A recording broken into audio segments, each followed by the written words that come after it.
When you need to build up your team to handle the growing chaos at work, use Indeed Sponsored Jobs. It gives your job post the boost it needs to be seen and helps reach people with the right skills, certifications, and more. Spend less time searching and more time actually interviewing candidates who check all your boxes. Listeners of this show will get a $75 sponsored job credit at Indeed.com/podcast. That's Indeed.com/podcast. Terms and conditions apply. Need a hiring hero? This is a job for Indeed Sponsored Jobs. Morning decisions. How about a creamy mocha frappuccino drink? Or a sweet vanilla? Smooth caramel, maybe? Or a white chocolate mocha? Whichever you choose, delicious coffee awaits. Find Starbucks Frappuccino drinks wherever you buy your groceries. Two tournaments come towards their end. The Wales Women's Six Nations went to a whimper against Italy, and the round 18 of the URC is done, with only Cardiff having to deal with any knockouts. All that and more coming up.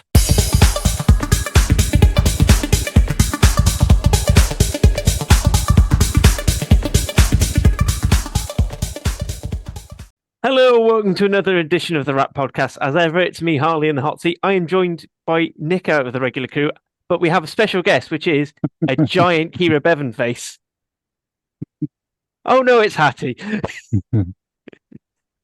So how are we both doing? Yeah, okay, thank you. Looking forward to the end of the season, if I'm honest. Me and giant Keira are doing all right. We went to the pub yesterday, and she made it home. Back to England, all right. Excellent. Although I don't know where it's going to put it, but she's going to live now. I feel sorry for all the Bears fans hearing rumours of Keria Bevan in pubs around by Loughborough. Yeah, she's going to go to up to Loughborough Lightning. We're going to hang around Northampton, have a good time.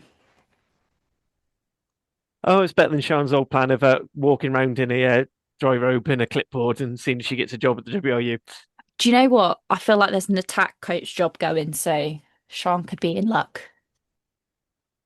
Excellent stuff. Right, so we were just discussing off air. There's not a huge amount of news, Nick, is there? So we'll skip over for this week. It's mostly signings, re-signings, unless there's anyone people really want to highlight and saying. No, that's fine. If you want to leave it to the actual individual pods, that's fine. I've got it here, but that's fine, no problem. Yep. So leave it to the individual pods. Dragon's Lair recorded this week. We'll be off next week, and then they're having their season review wrap up. I think Scarlet's is doing something similar. Cardiff are going to keep going for the next couple of weeks until they get knocked out. So yeah, we'll start. The boys did not give me a particularly helpful answer. So yes, you may see an episode, you may not. Yes, if they can stop drowning their sorrows from a game which, frankly, they were lucky to draw.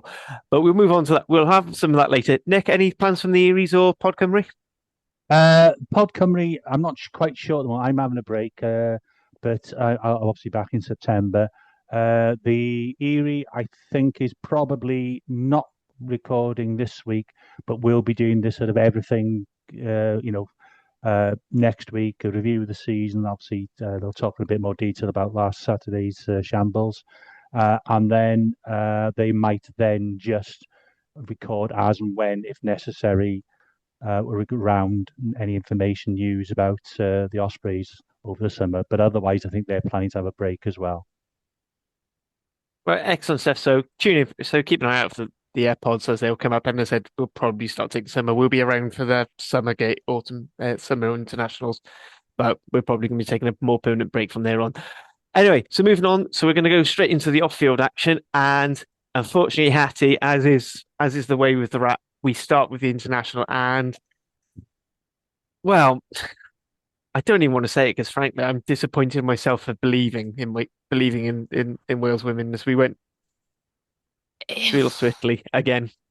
I had a lovely view of the skywalk as I watched Wales women do whatever happened on Sunday. It was only yesterday. I've blocked it out of my memory already. Just a really frustrating game. I think I said last week on Women's Rugby Treehouse, I think, or I've just said it a lot in chats, group chats, is that I feel that if we'd had the same result, but we'd been blooding players instead of playing the same old players over and over again, and wheeling out combinations that don't seem to work, having new players like Jenna Devera come in and then they get dropped down to the under 21s. I would feel instead of if we hadn't have done that and we'd just gone, maybe keep, the spine of the team, keep some of those more experienced players in, I have no qualms whatsoever with the front row that we've been playing, etc., etc. I feel like I'd feel a lot better about it if it looked like we were actually looking forwards and looking towards the next World Cup.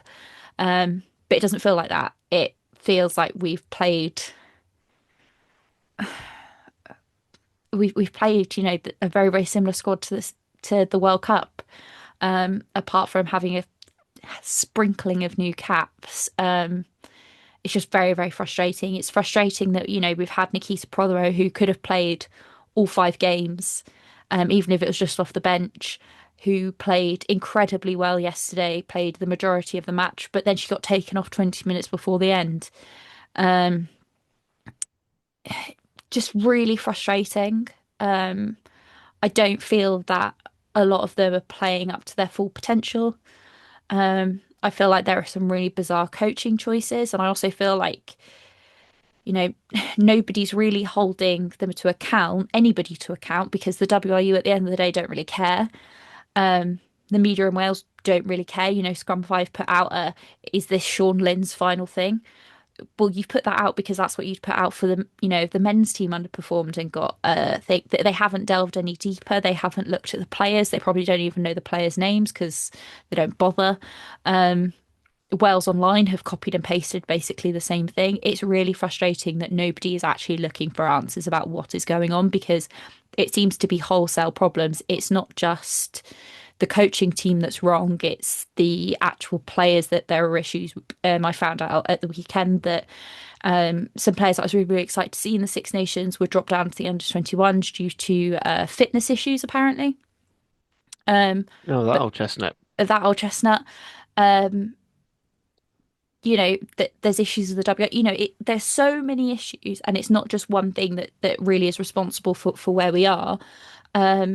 And nobody takes accountability. And I feel like Sean Lynn is kind of getting the short end of the stick here, and he's going to be the one to blame. But he does have some issues, and I think he's growing into and developing into an international coach. It's not a role he's had before. It is very different from being a club coach because you don't always have the players. You only have them at set times.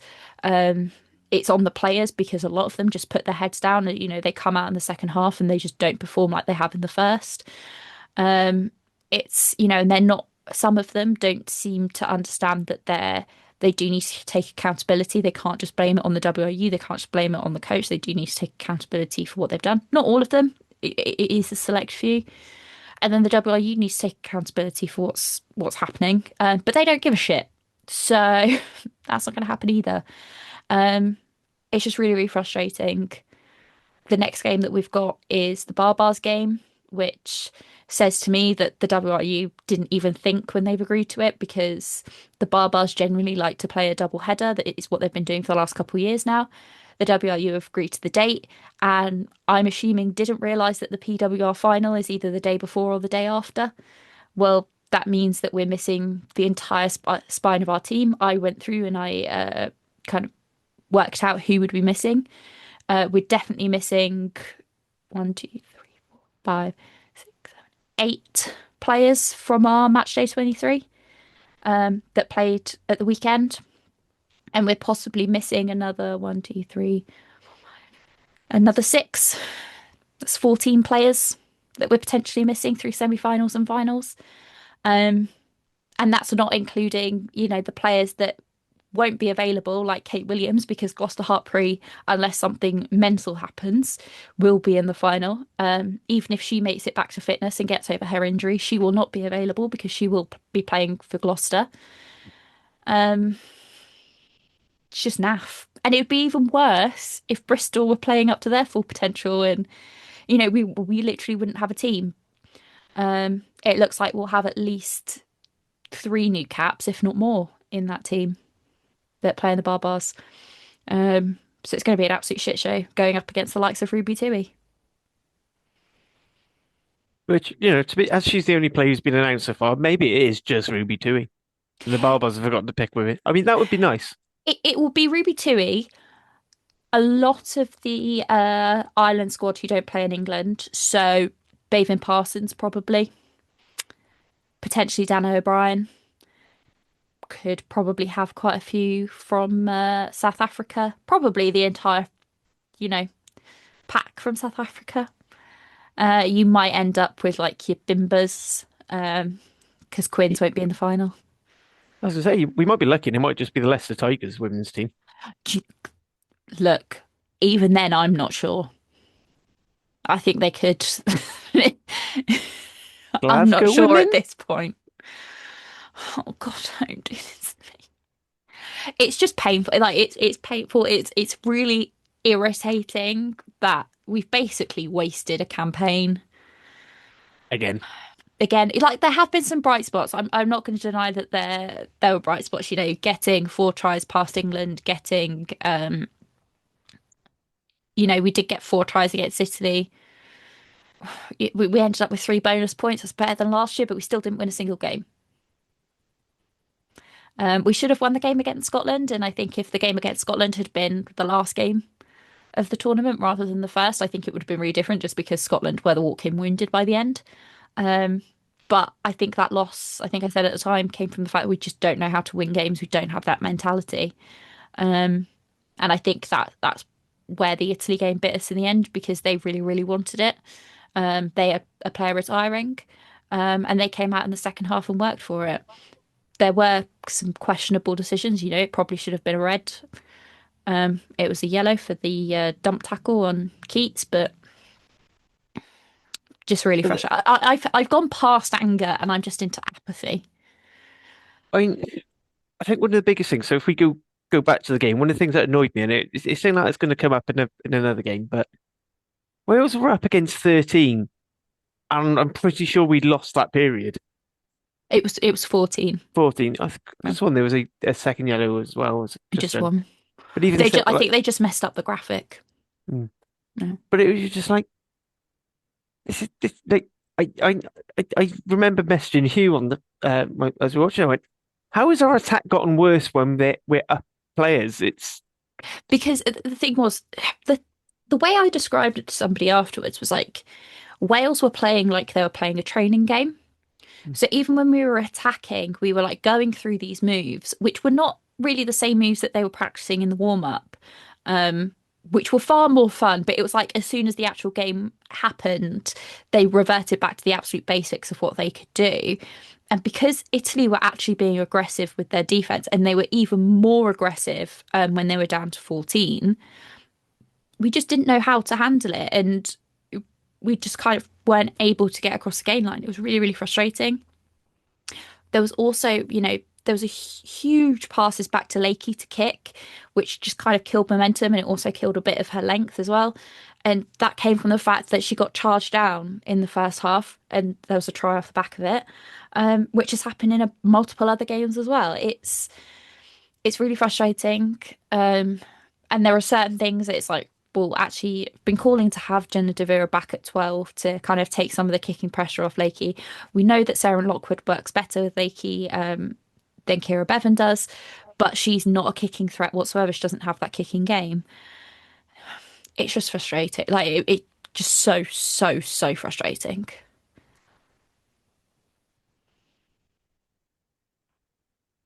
And I got to watch it all in person and I got sunburnt, so overall not a great day. yeah. Nick, I know you. I also, sorry, I have one final gripe, which is so the stadium announcer at CAP yesterday barely said anything, and when he did, it was completely garbled. One of the scoreboards stopped working and one of the clocks stopped working, but it was the ones on opposite sides. So you had to look one side to look at the time and one side to look at the score. And I'd just like to complain about that. Classic Cap. It's definitely that sort of moment of where they're like, well, we're at some point we're going to redevelop. But And and it's not going to be till after 2028. They've said they're not doing anything till after the Euro. But sort of everything's just sort of like patchwork. It's kind of reminding me of my bathroom where, because we're getting a new bathroom, if there's like a drip in tap, I'm sort of like just putting extra plumber's tape around it just to stop it going onto the floor, or there's the shelf's a bit wonky, so I've wedged something underneath. It's The thing it'll that's do until we can be bothered to sort it, which the thing is terrible if you're going to be hosting international games of it. exactly like to me, it's just a complete lack of respect for the women from the WRU. Like there is absolutely no marketing for the women's game around Cardiff. There is literally one bus stop that's got a poster up, and even then, that didn't have the dates on it. It was just a big picture of Alcal, who wasn't even in the squad, but oh well. And it was outside the stadium anyway, so that's not particularly useful. Whereas the Fiji game is plastered everywhere. It, you've not got a stadium that's up to scratch to host an international level game. People are going to, oh yeah, but it's only the women. No, this is a proper international game. If the other stadiums can come out like Bristol, they'd covered up all of the Bristol branding, and it was, Six Nations, red roses everywhere. They'd done it in the games in France, but the WRU, like it was just Cardiff Arms Park, Cardiff. Like it's just really frustrating that there's complete lack of respect. Yeah, well, I mean, this is just the WRU's attitude to anything that is in the senior men's team. Because you think about last year's Judgment Day, I didn't hear a single advert on the radio. I didn't see a single billboard, whatever. A week later, when you had that Bristol game in the Principality, couldn't find it. It was on, they pumped adverts into all the rugby podcasts I listened to. It was on radio. It was there was about 17 adverts on one of the roundabouts I take to get into work. They, when it's someone else funding it, it gets plastered. And I'm wondering if, because the Fiji game is Autumn Nation Series, that's World Yeah. Rugby, and it's Fiji's technically the It's home game. Fiji's home game. So I'm wondering if it's because the W aren't putting the marketing in. That's the only reason. Because they're not getting the money. I just think it's really shitty. And when you compare it, I hate it when people compare the WRU and the FAW, because I think like they're separate sports and it's different marketing budgets, and to some degree it's different audience. But when you look at the games that FAW have put across for Wales women across Wales in the last couple of years, they completely redo the branding. They completely, they get the marketing, they get it right, and it's so frustrating that they've got what I presume is a smaller budget, and they're still able to do it. They're still able to give both teams equal respect, and the W is just completely incapable of putting up a couple of posters. Can I chip in? Yes. Go for it. I think part of that is the reason they got decent people involved in the Welsh FA. One, the Welsh FA made a big step forward was when they appointed Ian Gwyn Hughes into their team, their senior leadership team, and then obviously is it Neil Mahoney, the Irish guy as well. So they have a very clear sort of agenda around promoting Wales as a Welsh team, Team Cymru, very much promoting the Welshness of the team, the heritage, the culture, the language, and it's just way ahead of the WRU. Completely agree. Like it just would have been cool. Like there are so many missed opportunities, and I could go on for ages and ages and ages. But like they commissioned these illustrations by an artist called Myths and Tits, who, if you go into like so many gift shops in Cardiff, you can find her work. It's like everywhere, but you can't buy the ones for the Wales Women's Six Nations campaign. They're literally just pieces on Instagram. Actually, they could have sold those as merch at the games. Like, it could have been in the same gift shops that sell her work across the city. You could have gone and bought those and had a little advert with it, but like it's so short-sighted. It's just really frustrating. I would have bought them all, but I'm also a lunatic, so. Can I also ask why they don't try hosting a game in Parc y Scarlett or even in North Wales? So we have had games in North Wales. It used to be in North Wales, but I think all the women prefer Cap. I think they asked to be moved. So we have had games in North Wales. I think there's a bit of hoodoo about the games in North Wales. We seem to randomly get really bad injuries when we play up there. No. And we don't necessarily get the travelling support. I personally think we should play a game out west and see what happens. Yeah. When the football team played out there, they had a huge crowd. It was for a Euros qualifier, I think, a couple months ago. that was marketed really well. People went. When I was at the game at the weekend, like there were loads of people in Scarlet's gear at that game. Loads of the Yeah. girls are from there. Like it would Yeah. just make sense to Makes host a sense, game doesn't it? out there, I'll especially if try you're it. gonna, yeah, especially if you're gonna have like Brithon and Gwalia as like an East and West team. Mhm.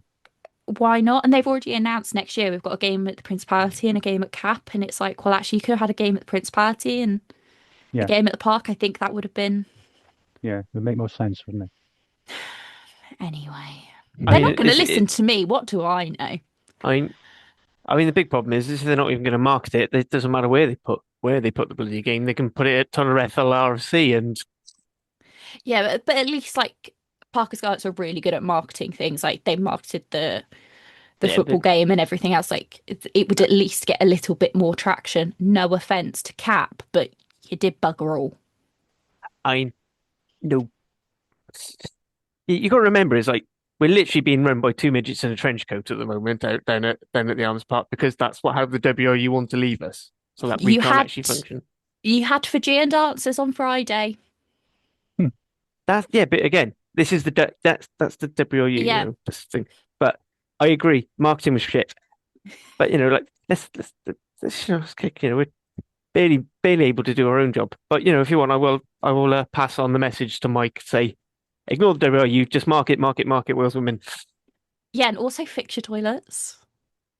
Again, it's the whole thing of that's what's Women been don't done. go to rugby games, so we don't need to go to the toilet.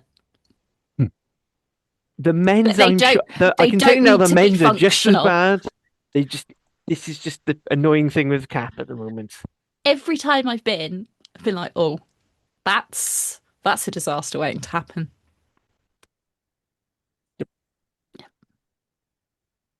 So that was my weekend. Mhm. Well, there was some other bits about your weekend, and we'll get onto Oh that. yeah, We'll get we that will. into that shortly. But unless anyone has anything else they want to say about Women's Six Nations, if not, I'm going to sum it up with started off bad, kind of got better in the middle, and then less about the end, the better. Yeah, we didn't So, finish on a high note. I have to say, saying that we peaked conceding 6 yard against England is interesting. Anyway, so all that's left is the World 50. In terms of women's international rugby, we've got the WX series.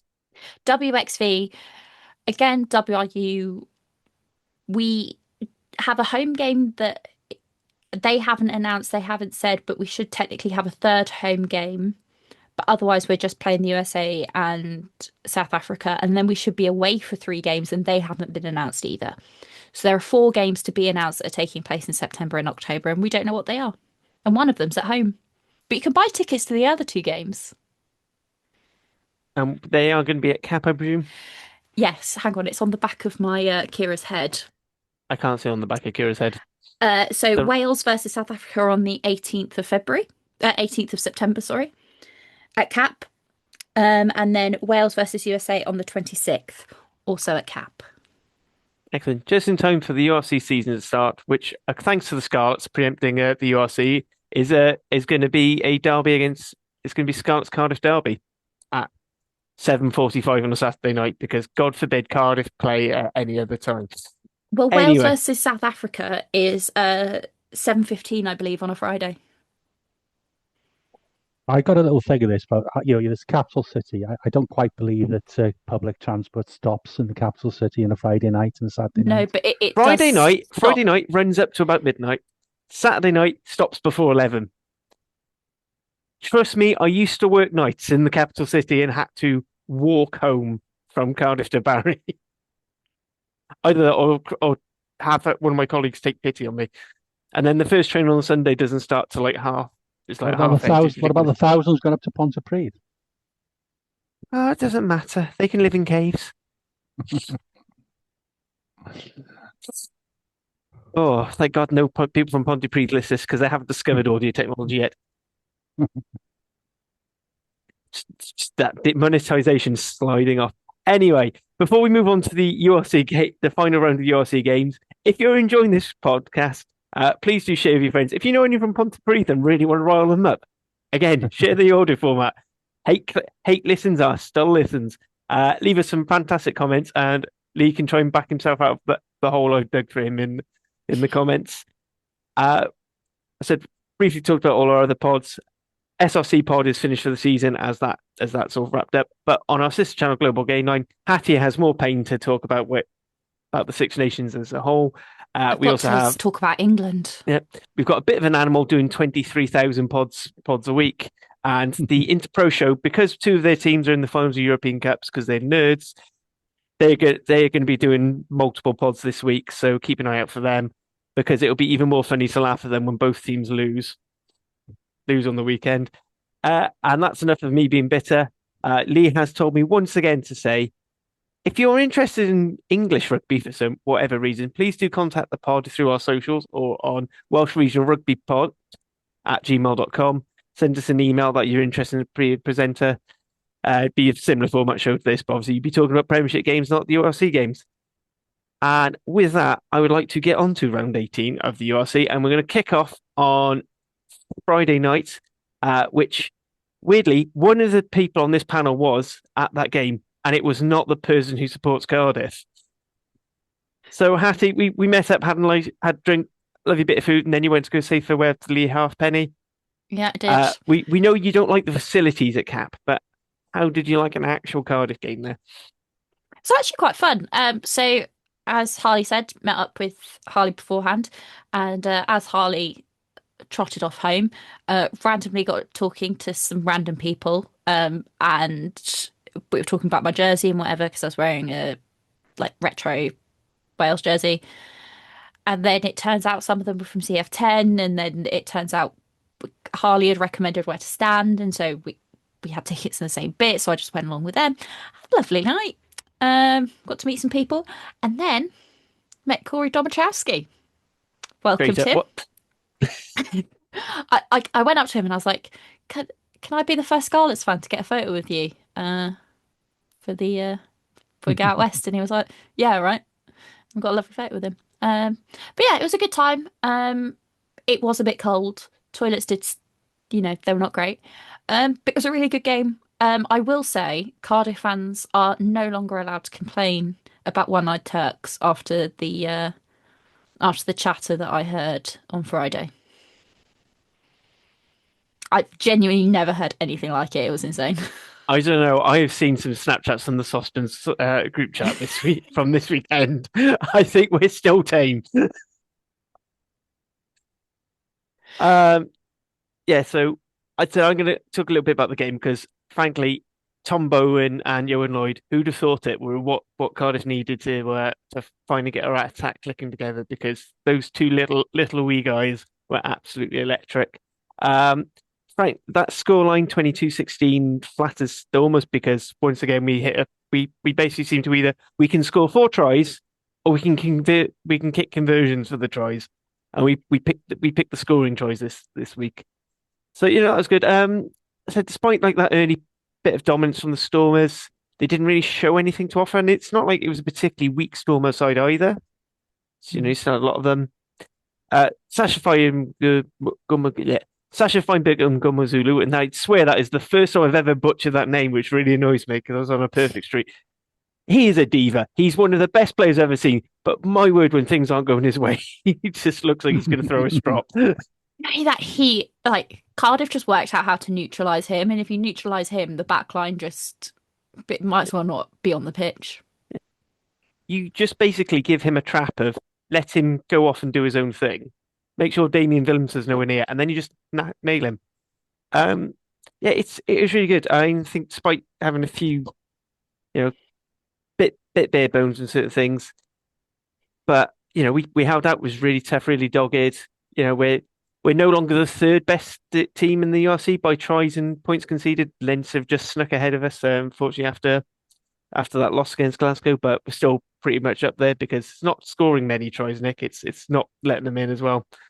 True. But yeah, it's just a great game. It's nice that I managed to watch both on S4C comms and I rewatched it on the Premier Sports. But there was a bit where Grove on the S4C comms was going, oh, I don't know how Evan Lloyd's going to deal with this scrum. Oh, he's done a fantastic job at the base then. And you're just like, mate, he was a number 8, like like 6. He was only just converted to the hooker when Gatlin called him up as a hooker. He'd been a number 8 all his life up till then. But oh well, it's fun. But it's funny, bro, traveling to not trying to be sad about Welsh rugby when Welsh rugby was doing well. So I always enjoy that. Other than that, Jacob Beetham is continuing to find form, and both he and Rio, who we'll get on later, are properly laughing in the faces of Welsh selectors at the moment because the form they're continuing on. Other than that, both of them, Dan Thomas, again, absolutely brilliant. Tame Basham, player of the match.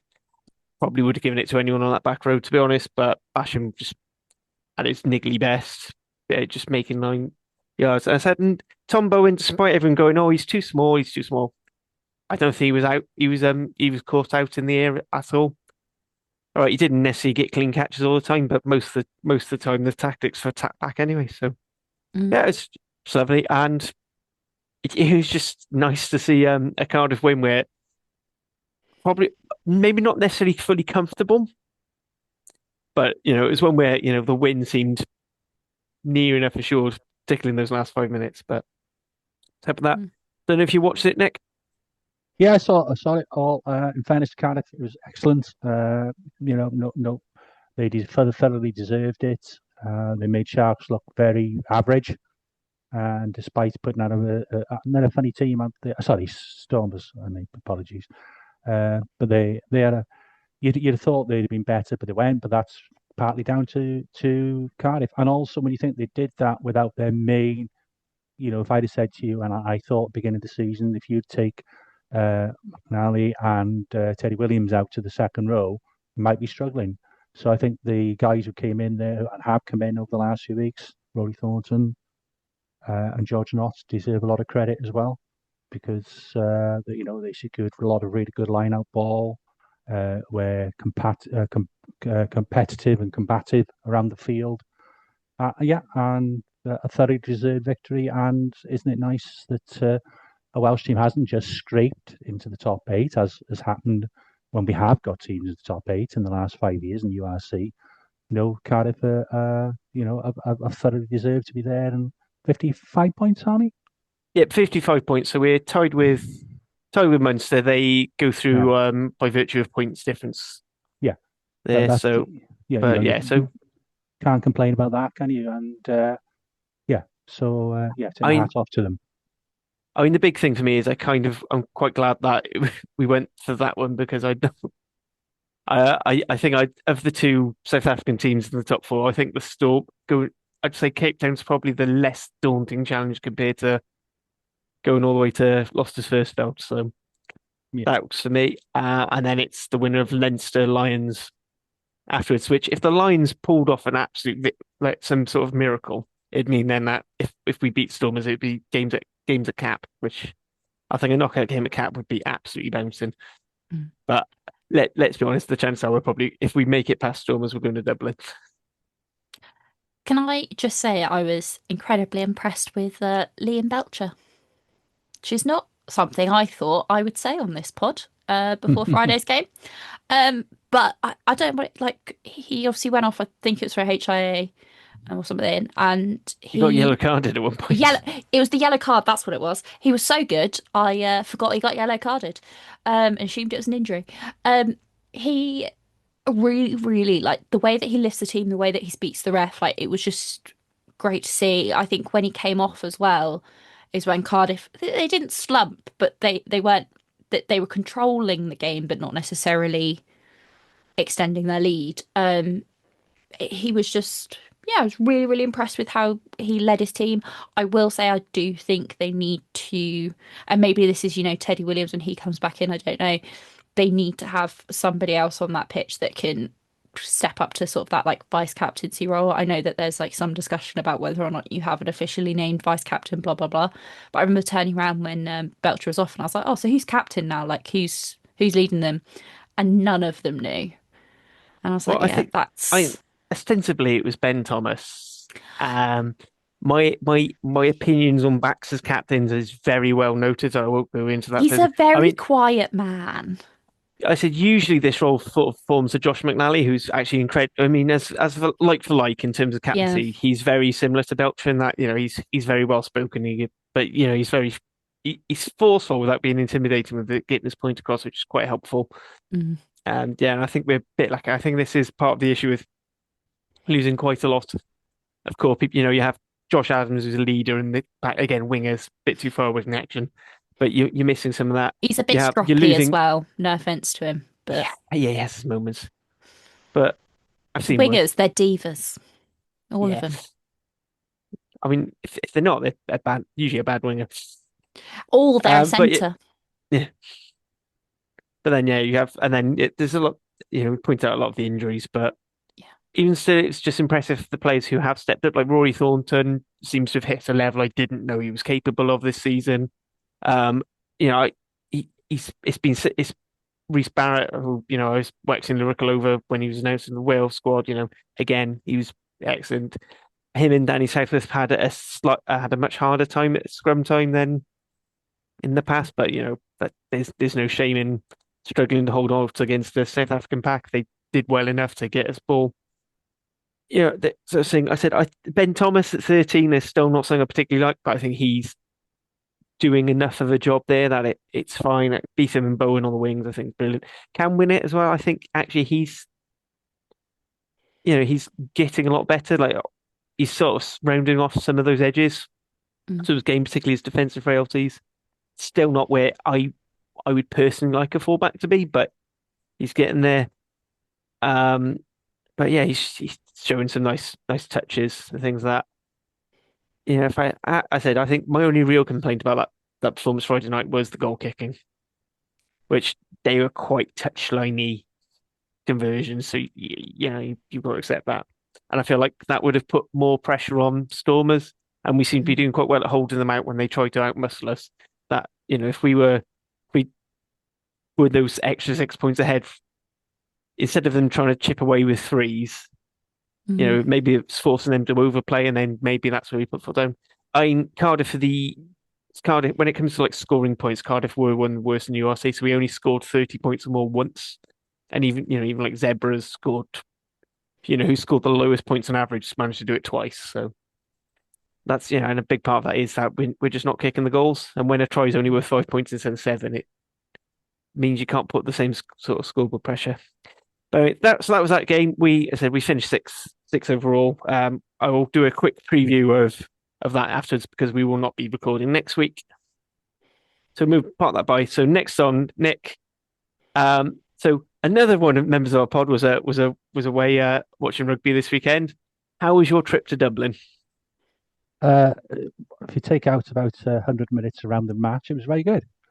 And met some quite famous All Blacks. But other than that, it was the game was well, it was a very poor way for the Ospreys to finish the season.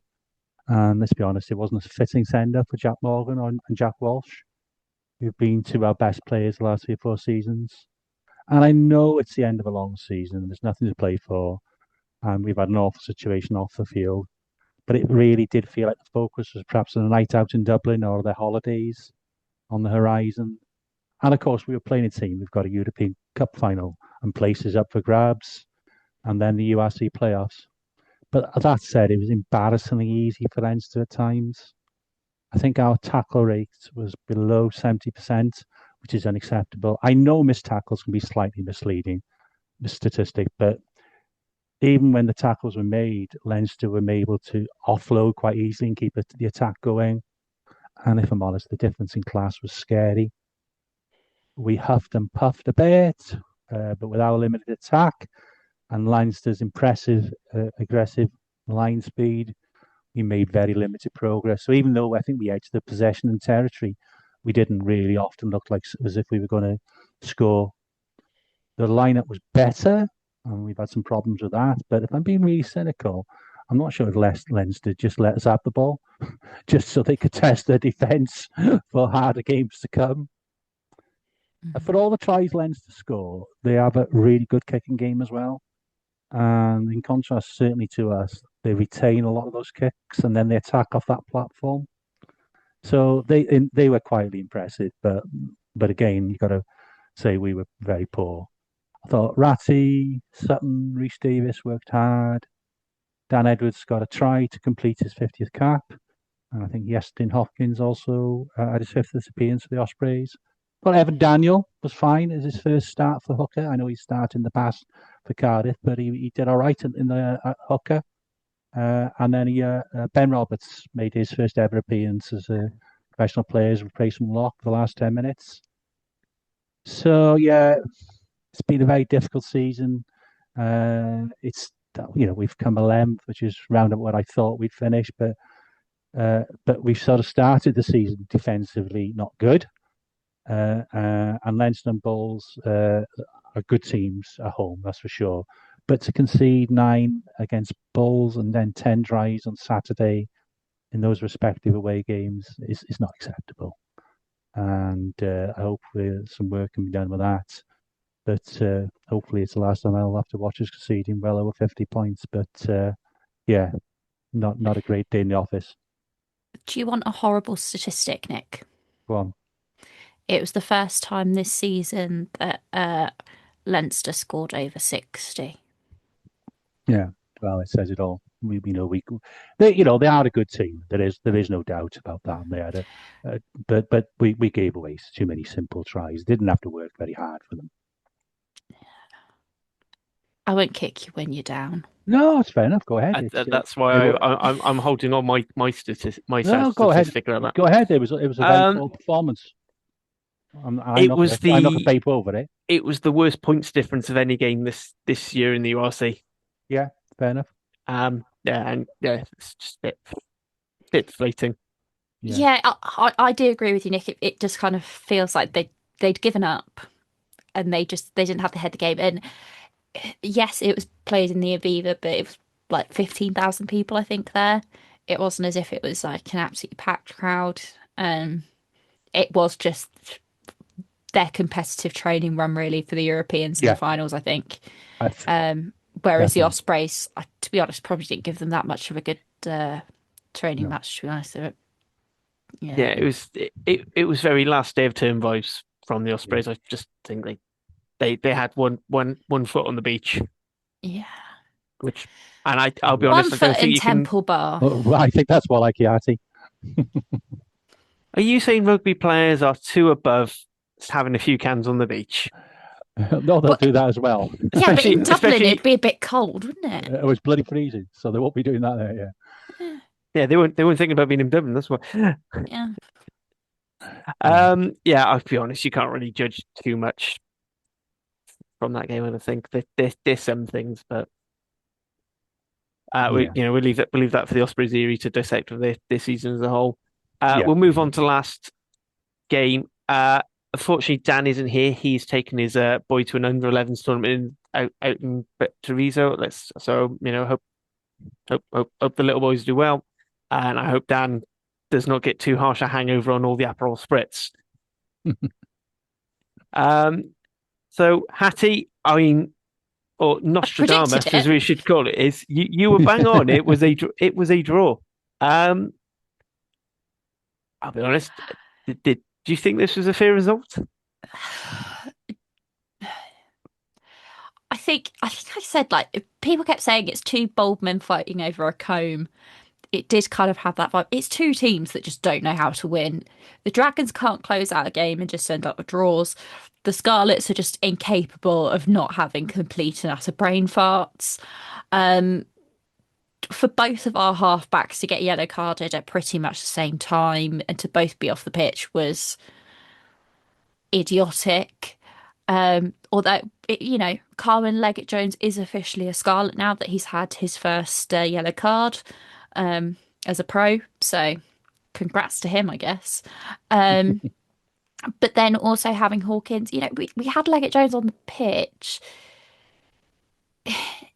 We've got, yes, Hawkins had got 5 out of 5 on his conversions, but he also missed 2 penalties, including the last one, which, yes, it was a big kick, but that could have been a real game changer. We could have gone for the corner.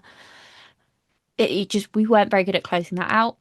I will say, Tame Plumtree vindicated, I feel. He had an excellent game. He scored an absolute worldie of a try. And then a second one, like 13 minutes later, I think, 12 minutes later, something like that. He had an absolutely incredible game. Our entire back row had a really good game as well. But Tane really, really stood out. Um, just frustrating that we did finish on a draw. It's frustrating that we conceded a penalty try as well. That just felt very unnecessary. I said, just really frustrating. And I kind of said, oh yeah, it's going to be a draw, kind of as a joke. Um, it's annoying that I I was right. It didn't need to be that, you know, go for the corner, not like there's so many different things that could have happened that like it was in our hands. The game was in our hands in the last couple of minutes and we fucked it up. So I'm gonna come in from although I was objectively neutral because Frank, I mean I'll be honest, I wanted you both to lose. Um, just maybe slightly more towards Dragons win just because I feel like their season they didn't deserve to finish bottom Welsh region, but that's how things go. Talk about your missed opportunities, but you think, oh, Dragons gifted Scarlets a couple of easy tries, particularly that weird line-out move. If that doesn't happen, I know I'll say for Plumtree, he went full Gareth Davis on this one and dragged Scarlets kicking and screaming through that game. He also had, we were saying in chat, he was our best back of the day. He was your best back, forward and player. It was mad. With his sort of like very clean record, there was one very dodgy. I will say there's one ruck entry which I would say was distinctly Irish, and I'll leave the listeners and the viewers to decide. Did it have a bit of the Marley Packers about it? It was very much a James Ryan, I'd say, more than a Marley Packer in terms of the way he sort of. Let's be honest, he flopped into it shoulder first, but I think it had no effect, and I don't think there's anything. But to be honest, I thought he was fantastic. What I will counter to everyone saying, "Oh, this is Team Plumtree vindicated," is I'll say both sides of the Team Plumtree camp can point at that game and go, "See, the ones who are pro him are saying, look, see, this is what he can do," and the other ones go, "Why can't he do that all the time? Why does he have to be the dopey Labrador?" Because he is a Labrador. Yes, I came home earlier on today, and somebody had given Molly some treats for me to give her.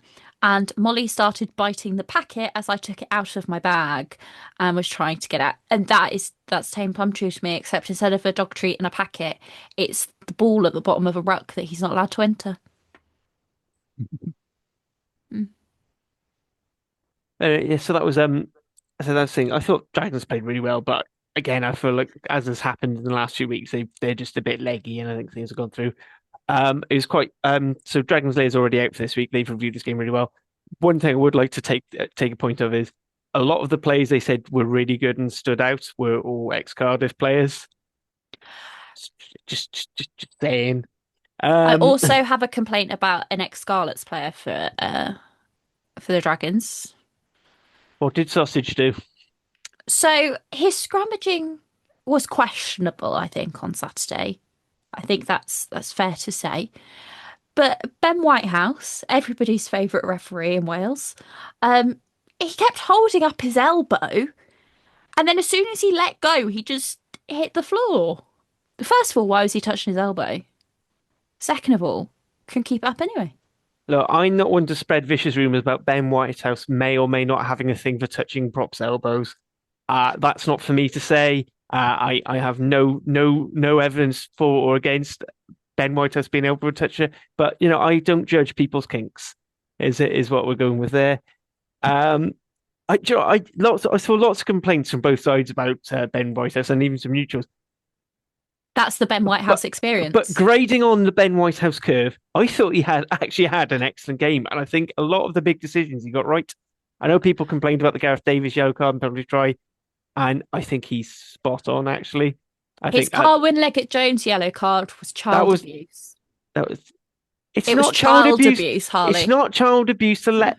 Sometimes children need to be told what's right and what's wrong. And Okay. he could have What's done child some abuse is gentle what is me tack. parenting.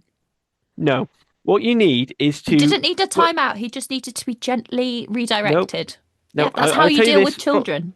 No. What you do is during rugby tots is when they're refusing to run up and down the pitch, you show them what a perfectly executed chop tackle is, which I may or may not have done to my daughter this weekend and made her cry.